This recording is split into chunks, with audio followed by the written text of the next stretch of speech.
Pernahkah kita menyadari bagaimana Tuhan itu mengasihi manusia apa adanya? Tuhan menciptakan manusia itu menurut rupa dan gambarnya. Ada kesetaraan Tuhan yang diberikan kepada manusia. Tidak peduli siapapun kita, dari suku bangsa apapun, jenis kelamin apapun, ras apapun, tapi pada hakikatnya Tuhan menciptakan manusia menurut rupa dan gambarnya. Ini merupakan sebuah peristiwa yang sangat luar biasa, karena Tuhan pencipta langit dan bumi memberikan kesetaraan kepada makhluk ciptaannya adalah manusia itu, bukan kepada binatang, bukan kepada tumbuhan. Ada apa di balik semuanya itu? Peristiwa mencatat di dalam Kejadian bahwa pada waktu senja Tuhan suka bersekutu dengan manusia. Inisiatif datang dari Tuhan. Tuhan mencari manusia. Tuhan selalu memanggil manusia untuk duduk bersama, untuk bercerita, untuk berbagi kasih kepada manusia. Itu sebabnya Tuhan menciptakan manusia dalam kesetaraannya. Dan kita melihat di sana, manusia pertama Adam dan Hawa hidup dalam kelimpahan dan kedekatan dengan Tuhan semesta alam. Tuhan telah menciptakan Taman Eden terlebih dahulu sebelum memasukkan manusia di dalamnya. Berarti Tuhan sangat-sangat peduli atas setiap kebutuhan hidup mereka. Tuhan tahu mereka butuh kenyamanan, Tuhan tahu mereka butuh tentang keamanan dan ketenangan. Tuhan menciptakan segala sesuatu seperti di latar belakang saya ini, banyak daun-daunan hijau. Bahkan lebih daripada ini, Taman Eden penuh dengan buah-buah, penuh dengan kesejukan, dengan aliran-aliran sungai yang sungguh sangat memberikan rasa yang menggugah hati. Dan dengan bunyi air itu saya bisa membayangkan ada ketenangan, manusia bisa tidur nyenyak. Bukan cuma itu, kepuasan rohani mereka selalu berhubungan dengan Tuhan. Itu luar biasa, Tuhan jamin. Tapi sayang sekali, manusia gagal untuk mentaati perintah Tuhan. Tuhan memberikan kebebasan seluas-luasnya. Tuhan memberikan free will, kehendak bebas kepada manusia untuk memilih. Karena kasih itu tidak mengikat. Kasih itu tidak mendikte, tapi kasih adalah pilihan. Tuhan memberikan pilihan kepada manusia.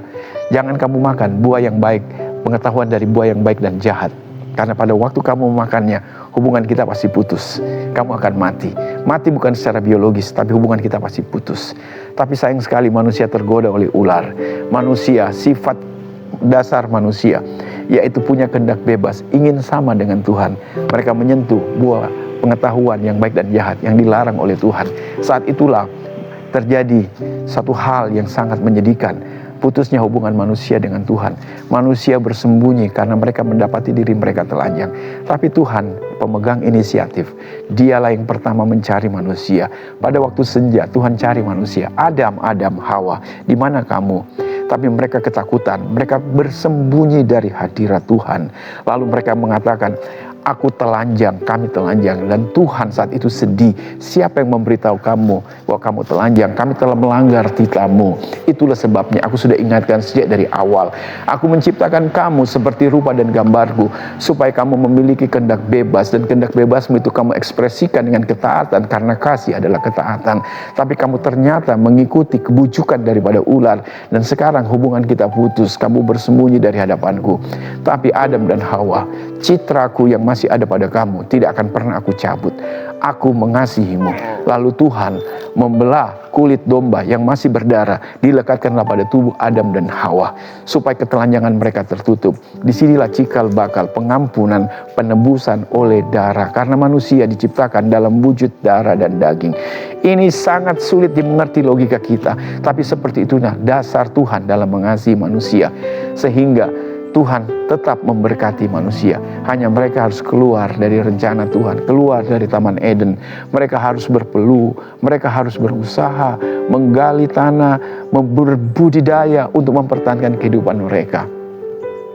Sampai di sini kita bisa memahami, sekalipun kita masih jatuh dalam dosa, sekalipun kita keluar dari panggilan Tuhan, tapi kasih Tuhan tetap mengejar kita. Karena Tuhan ingin kita berbalik, kita hidup dengan Tuhan, sehingga Tuhan mengutus anaknya Yesus. Peristiwa ribuan tahun berlalu, kejahatan manusia dengan semua ketidakberdayaan manusia dalam sejarah hidup manusia. Manusia mengalami kesulitan dalam menghadapi kehidupan ini. Bapa di sorga mengerti tentang hal itu. Dia mengutus anaknya Yesus Kristus untuk lahir menjadi manusia. Disebut anak bukan berarti Bapak punya anak, Bapak punya istri dan berhubungan seks lalu melahirkan anak yang bernama Yesus. Tapi dikatakan anak karena Tuhan menjadi darah dan daging di dalam rahim seorang perawan Maria. Dari situlah disebut anak. Anak itu artinya satu sosok manusia yang berwujud daging, memiliki darah dan daging. Yesus memang manusia 100%, tapi dia 100% adalah Tuhan. Dia tidak pernah berbuat dosa. Dalam ketulusannya seperti itu, dia datang kepada kita sebagai manusia untuk menebus dosa kita. Dia mati di salib di atas bukit Golgota. Lagi-lagi kok Tuhan itu mati. Jangan pakai konsep berpikir kita. Tuhan itu tidak ada pernah matinya. Yang mati adalah tubuh manusia. Tuhan menjadi manusia. Dari konsep ini sulit kita mendalami karena Tuhan, pikiran Tuhan terlalu dalam untuk diselami. Dalam Alkitab diberitahu seperti tingginya langit dan bumi, seperti itu jauhnya pikiran kita dengan pikiran Tuhan. Pada waktu Yesus mati, darahnya telah dicurahkan, tubuhnya disesah oleh karena pemberontakan kita. Dan saat itu Tuhan mendeklarasikan, sudah selesai. Barang siapa percaya kepadaku, maka dia akan diselamatkan. Yohanes 3:16 dengan jelas mengatakan, karena begitu besar kasih Tuhan akan isi dunia ini, maka dikaruniakannya anaknya yang tunggal, supaya barang siapa yang percaya kepadanya, diselamatkan. Hari ini jika kamu mendengarkan firman ini, saya bukan penebar agama, saya bukan guru agama, saya mengajarkan tentang kebenaran dan keselamatan yang saya dapat dari kebenaran firman itu sendiri. Firman itu adalah bukti nyata bahwa Tuhan itu ada dan hidup dan berkuasa dan masih relevan dengan bukti yang ada di Timur Tengah di sana sampai sekarang ini. Bukti itu konkret dan ternyata firman Tuhan ini dicetak lebih banyak daripada semua buku yang pernah ada di muka bumi. Bahkan lebih banyak diterjemahkan dari ribuan bahasa daripada buku-buku apapun dan tetap relevan hingga saat ini. Itu sebabnya saya mempercayai Alkitab sebagai sumber kebenaran. Yesus datang untuk menyelamatkan kita, untuk mengampuni dosa kita. Cukup dengan percaya, membuka hati, menerima Yesus sebagai Tuhan dan Juru Selamat. Hari ini akan terjadi penyelamatan di dalam rumah tanggamu, dalam pribadimu, dalam kehidupanmu. Sekali lagi, saya bukan guru agama. Saya mengajarkan kebenaran yang real, yang bisa kita percayai, yang kita bisa rasakan manfaatnya. Hari ini, berita keselamatan datang pada kita. Saya tidak akan bisa memprovokasi Anda. Saya tidak akan bisa membujuk Anda. Karena ini persoalan pribadi, persoalan keputusan dari kehendak bebas. Jika kamu tersentuh rasa mendengarkan berita ini, jangan buru-buru untuk memutuskan. Pikirkan lebih dalam lagi, apakah perkataan saya ini benar atau bohong. Anda boleh menyelidikinya, buka hatimu, dan katakan kepada Tuhan dalam doamu. Entah kamu berkeyakinan apa, beragama apa, saya tidak peduli itu. Karena kita tidak dibedakan oleh karena identitas agama kita.